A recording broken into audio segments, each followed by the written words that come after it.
So in this video, I'm going to tell you a little bit about the GMC Denali Ultimate and a little bit about the GMC AT4X.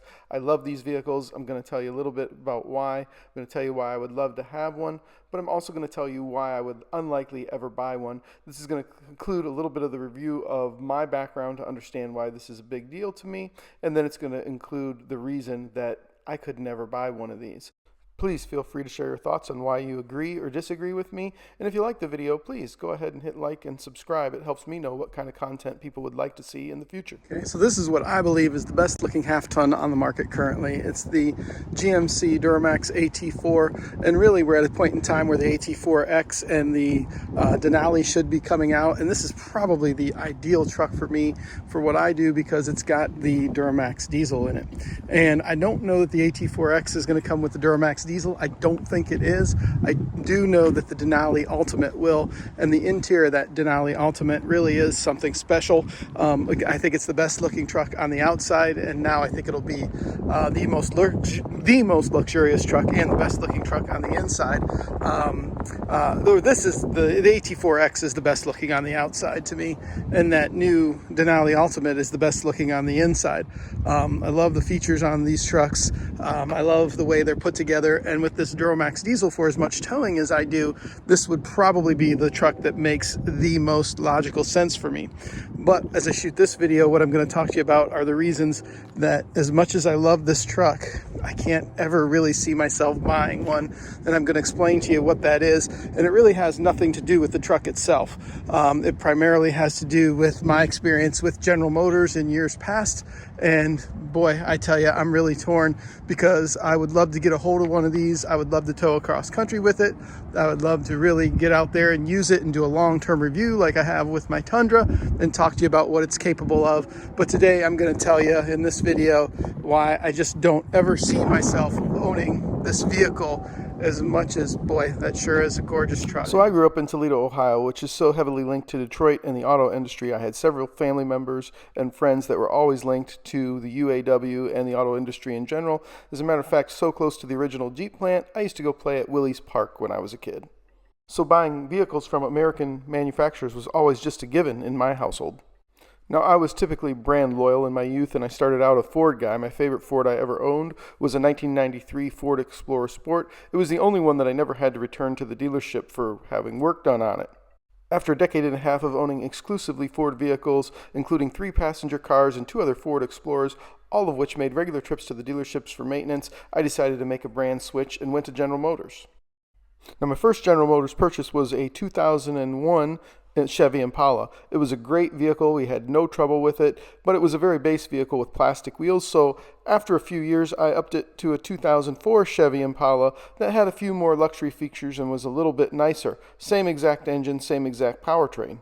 In 2002, my wife and I added a Chevy Suburban to our lineup. We were having our 3rd child and we needed increased space. 5.3 liter engine, never had a problem. We kept it for 6 years and 100,000 miles. Now in 2007, with only about 30,000 miles on it, that Chevy Impala twice cut out on me as I was traveling down the road. Literally just stopped, cut off, quit. Wouldn't go anywhere. I took it to the dealership and they told me it was a fuel pump issue, which made sense, but then they told me they would no longer cover this under warranty because it was actually my issue because I was using inferior gas. Now, I thought this was a pretty crazy claim because I filled up typically at BP stations and Chevron stations. They told me the only fuel they would accept in Toledo, Ohio area was at Sunoco stations, which were relatively few. No, I decided I didn't trust that vehicle anymore, so I made the change to a 2007 Cadillac CTS with a 3.6 liter engine, which for 3 years was a great car, but then that's where things went south between General Motors and myself. In mid-March of 2010, I pulled into a parking spot at work and my vehicle didn't stop. It just bounced into the vehicle in front of me. It didn't have any damage. It was going very slow, but it did that. And at first I thought maybe that was my issue. Maybe I did something wrong there as I was pulling in and wasn't paying close attention. Then a couple days later, the vehicle did it again. And so I thought, no, this time it's doing it again. This is not my issue. Something is wrong with this car. So I took the car to the dealership where they told me they couldn't reproduce the problem and they found nothing wrong with the vehicle and they'd never heard of anything like this before. I told them that wasn't acceptable because I picked my kids up with this vehicle and the last thing I want to do is slowly roll over a little primary school student. So I sent a certified letter to General Motors, and I expressed my concerns about the safety of this vehicle, and I sent it also with attention to the legal department.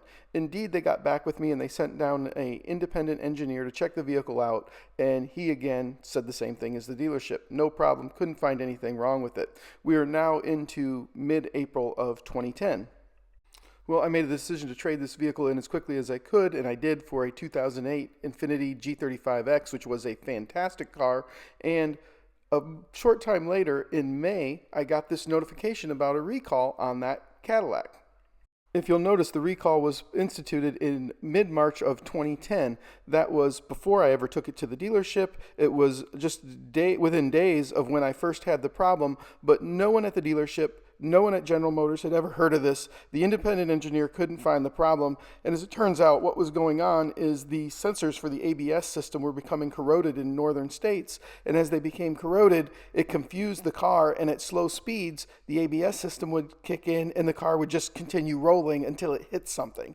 Did it sporadically, and it was a real problem. So I recently had a post to one of my other videos by somebody critiquing General Motors' way of doing things, and it took me back to how they did things when I was owning General Motors vehicles, and it sounds like things haven't changed. So I've held this grudge, and no matter how much I love this Duramax right here, I can't ever own a General Motors vehicle because they just don't respect their customers, even to the point of denying something that they absolutely knew was a problem and that they had a recall coming for.